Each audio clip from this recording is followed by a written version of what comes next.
With most shows, we usually have a lot of topics we don't necessarily have time to get around to, so this is our Web Extra, a chance to ask our pundits this week, former Secretary of State Ben Ysursa, Dr. Jim Weatherby, and Betsy Russell of the Spokesman Review. More questions than we get to through the show. Betsy, my first question goes to you, and this goes to the Freedom Foundation's lawsuit about the SBAC tests. Right. The Idaho Freedom Foundation is underwriting a lawsuit against the governor, the superintendent of schools, Sherry Ibarra, and the president of the State Board of Education, Don Soltman, charging that Idaho's form of Common Core standards and tests, the SBAC is the test that tests for the Common Core, are illegal, and that it's all part of a interstate compact that Congress has never approved. And so this is a federal lawsuit. 10 taxpayers are the plaintiffs. The lead plaintiff is Brent Regan. He's the chairman of the board of the Freedom Foundation, and the Freedom Foundation and a related group are paying for the cost of the lawsuit. So we'll see where that goes.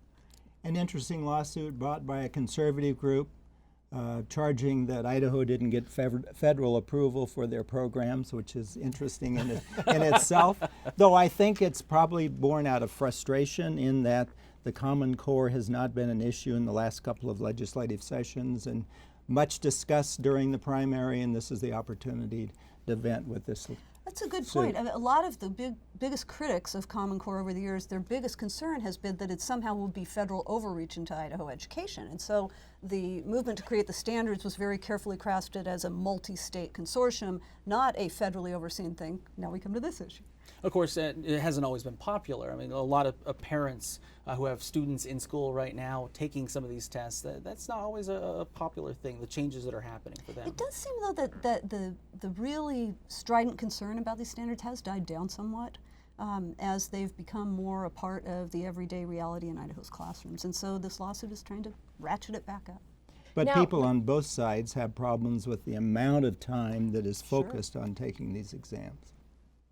Now we have other really exciting lawsuits to talk about, including the state's lawsuit against the federal government over the sage grouse not being listed, but instead under this new conservation plan.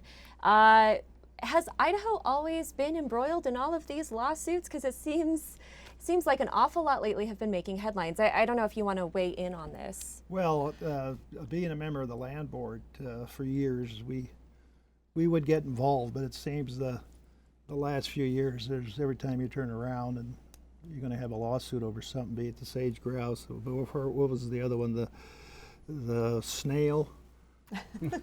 We had one, and then there was a reason why that snail was listed that is kind of strange. Anyway, it's always going to be there. I thought we had worked out a pretty good deal, but some of the constraints on the non-listing is what's sticking in the governor's craw and some others. So.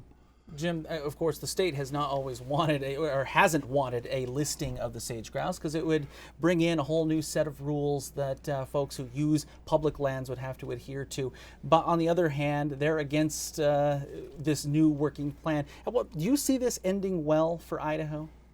I don't know in terms of how it will end, but Idaho is the first to sue against the plan, which is something short of listing, but does put limitations on mining, and I guess the limitations on grazing is yet to be worked out.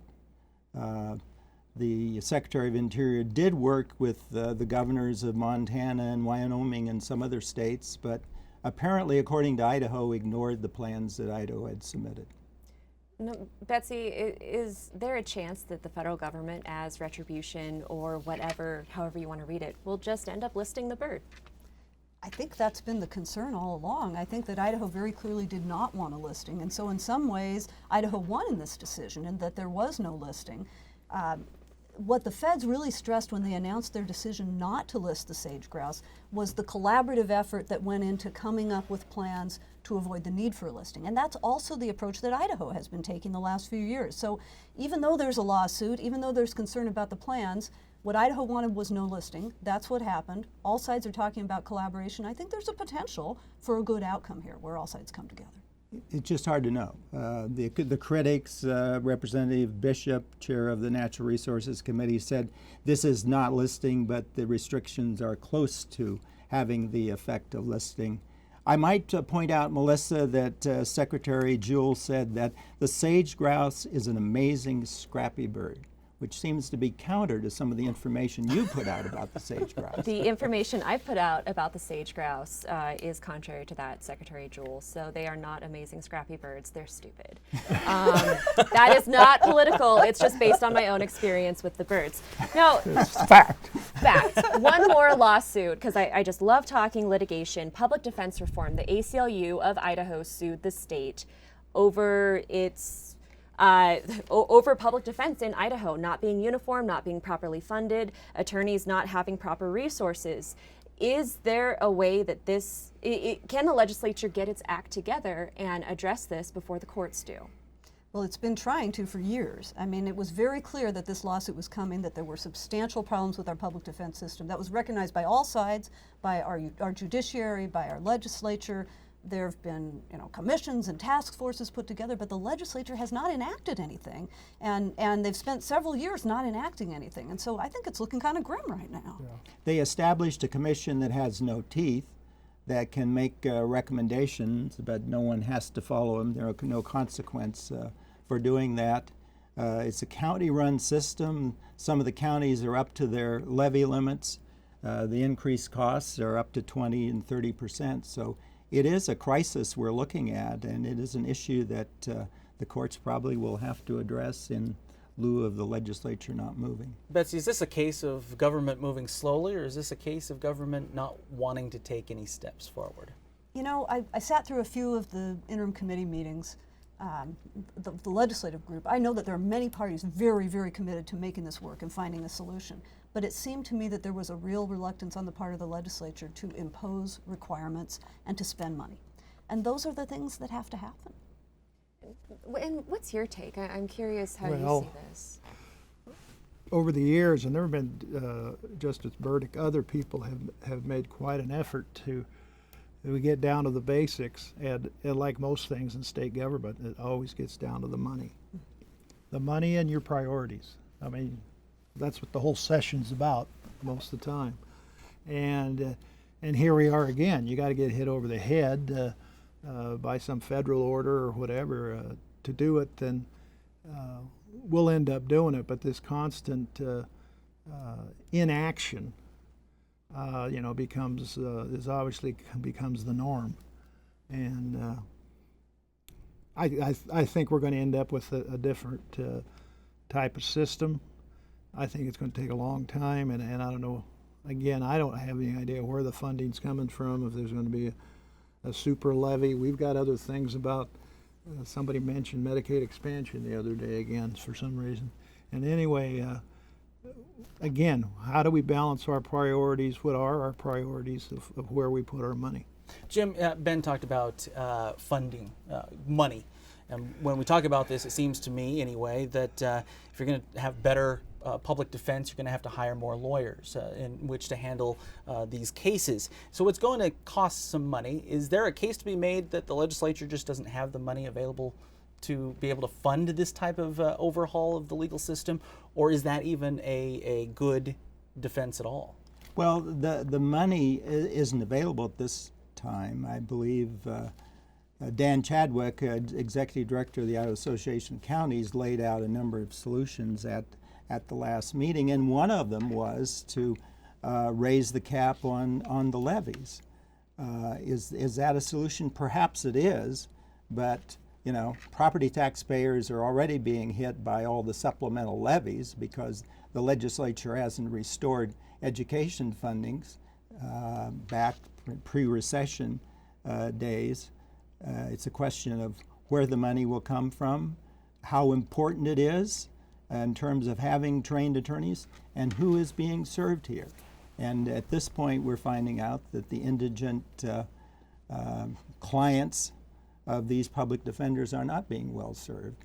And there will be, no doubt, court action if we don't move in this direction. But the legislature has a number of major problems before them, all having a fiscal impact. And it's hard for this conservative legislature, particularly in election year, to make any decisions that would have any major fiscal impact or financial impact on the taxpayers of the state of Idaho. And of course, the finances of the state are actually much improved right now from where they've been. We have a substantial surplus.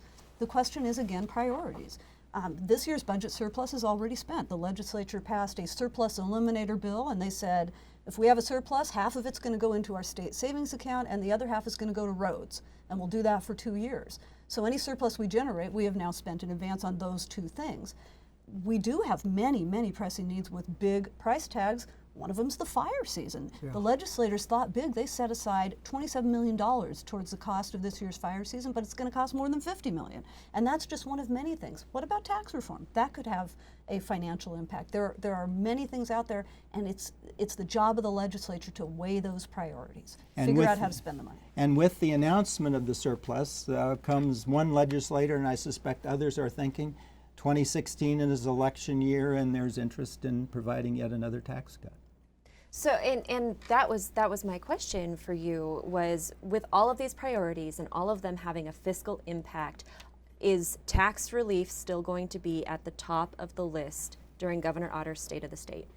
I suspect it will with respect to the income tax. When you look at the overall burden of this state, the Tax Commission, I think, says we rank 49th. But in terms of income tax rate, we're at over 8.2%, and that is 7.4 now.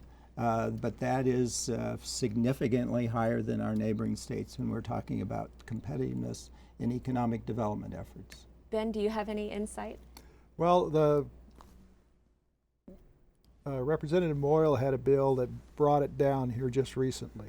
Was that the 8.2 down to 7.4? Or? We went down to 7.4 just recently, but in the last legislative session, the House actually supported lowering it, I believe, down to 6.9, Yeah. but the Senate did not take that up. And that's part of the reason that we're seeing this tax working group form now, so that the two houses can kind of get their heads together before the last days of the session when House tax bills finally make their way over to the Senate. And to try to put a positive spin on it, it is important that the House and Senate gets together in this quote-unquote working group to talk about these issues.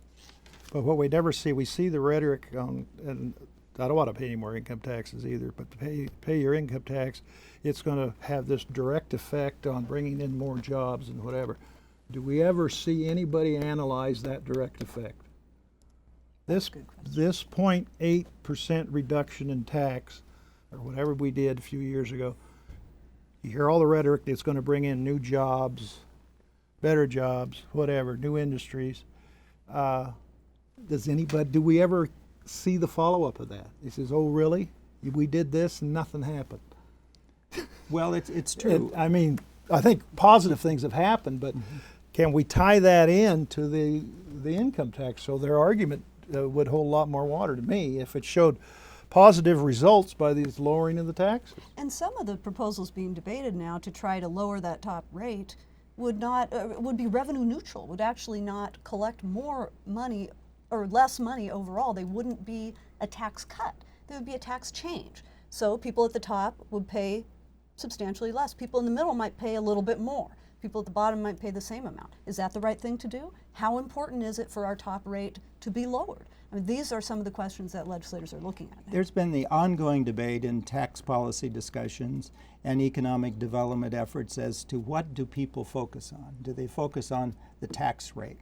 Well, obviously some do, or we think that way in terms of a lot of legislators and their proposals and their support. Or do people focus on not only taxes but also services and the amenities and the well-trained forces that will service these businesses that require revenue when you're looking at an overall scheme? So a lot happening this summer. We're going to go ahead and leave it right there. Thank you all for once again coming in and taking part in our season of Idaho Reports. It's going to do it for us. Thank you, Eric. Check out our website, become a friend on Facebook, or follow us on Twitter.